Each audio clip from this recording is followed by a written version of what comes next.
"He looks like your lost son," said the millionaire's fiancée. What happened next shocked everyone. The rain poured over the bustling streets, blurring neon lights into streams of color. Cars hissed over wet asphalt, and people hurried past, clutching umbrellas or pulling coats tighter around themselves. Inside the warmth of a sleek black car, David Alcott stared absently out the window. He was a man who had everything money could buy, a sprawling penthouse, a business empire, and the kind of polished charm that made headlines. But behind his composed face lay a wound he had carried for 5 years, the loss of his only son, Ethan. Beside him sat Clara, his elegant fiancée. She was talking about the wedding venue when her voice suddenly faltered. She leaned closer to the window, her eyes narrowing at something, or someone, on the sidewalk. "David," she whispered, "that boy, he looks like your lost son." David's head snapped toward the direction she was pointing. There, under the flickering light of a broken street lamp, stood a frail boy, no older than 10. His hair was matted from the rain, his clothes clung to his thin frame, and his arms were wrapped around himself for warmth. But what struck David, what made his chest tighten, was the boy's eyes. They were Ethan's eyes, the memory of loss. 5 years ago, Ethan had vanished during a family vacation in the countryside.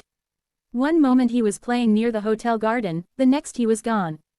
The police searched for months, private investigators were hired, rewards were offered, but nothing. The official conclusion was grim: Ethan was presumed dead. David had never accepted it. His marriage fell apart under the weight of grief, and the guilt of not being there haunted him like a shadow. The first encounter. "Stop the car," David ordered sharply. "David, it's pouring," Clara began, but the car had already pulled over. He stepped out into the rain, ignoring the water soaking his expensive suit. The boy flinched as David approached, clearly ready to bolt.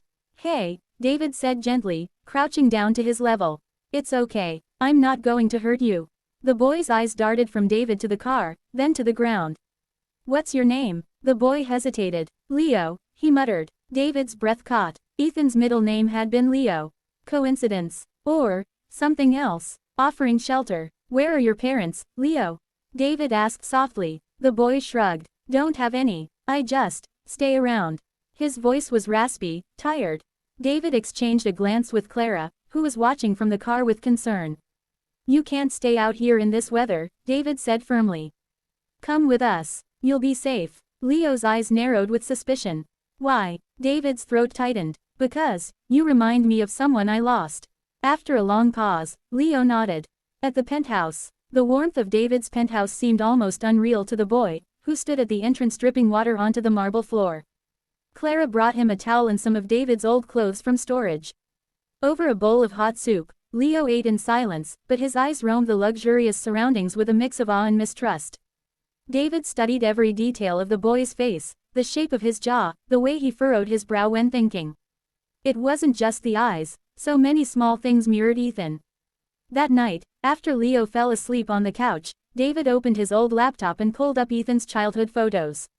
He compared them side by side. The resemblance was undeniable. The DNA test. The next morning, David suggested something that made Leo stiffen. "I'd like to take you to a doctor. Just to make sure you're healthy." Leo's lips pressed into a thin line. "You mean a test?" David didn't deny it. "Yes, a DNA test." Leo's gaze hardened. "And if I'm not the boy you lost?" David's voice cracked. "Then I'll still make sure you're safe. I promise." It took some convincing, but eventually Leo agreed. They went to a private clinic, and a swab sample was taken. The waiting for the results was torture. David found himself doing things he hadn't done in years, laughing at Leo's sarcastic remarks, teaching him chess, even making pancakes in the morning. Clara, however, seemed distant. One evening, she confronted him. "David, I know you want Ethan back. But what if Leo isn't him? You're getting attached." David looked at her steadily. "Clara, if Leo isn't my son, then he's still someone's son, someone who deserves a chance at life." Clara sighed. "And if he is?" David's voice softened. "Then I'll never let him go again." The truth revealed. 3 days later, the call came. David's hands trembled as he answered. "Mr. Alcott," the doctor's voice said, "the DNA results are conclusive. The boy is your biological son." David froze. For a moment, the world seemed to go silent except for the thundering of his own heart. "How? Where?" The doctor hesitated. From what Leo told us, he was taken by a man who claimed to be a distant relative. The man moved frequently, never staying in one place. He died in an accident last month, and Leo ended up on the streets. David's knees nearly buckled. Thank you, doctor. The confrontation. When David told Leo, the boy stared at him in disbelief. You're saying, you're my dad? Yes, Ethan. Yes, I am. Leo. Ethan looked down, gripping the edge of the sofa. I don't remember much, but I remember someone calling me Ethan when I was small. David's eyes blurred with tears. He knelt, taking his son's cold hands into his own. I'm so sorry I couldn't protect you. But you're home now. Clara's decision. In the days that followed, David and Ethan grew inseparable. They went for walks, played games, and even visited Ethan's favorite old park. But Clara began to pull away. One evening, she came to David with a sad smile. I can't do this, she admitted. You've found your son, and I'm happy for you. But I realize now, your life's going in a different direction. You're a father again, and I don't think I can be the stepmother you both deserve. David respected her honesty, though her departure left a quiet ache. A new beginning. Months passed, and the scars of the past began to heal. Ethan slowly regained his trust in the world. He was enrolled in school, made friends, and filled the penthouse with the sound of laughter again.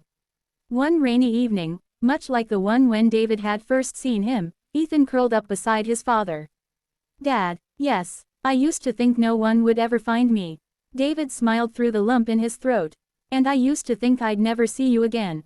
But life has a way of surprising us. Ethan grinned. Best surprise ever. David hugged his son tightly, silently vowing that no storm, no shadow, and no force on earth would ever take him away again.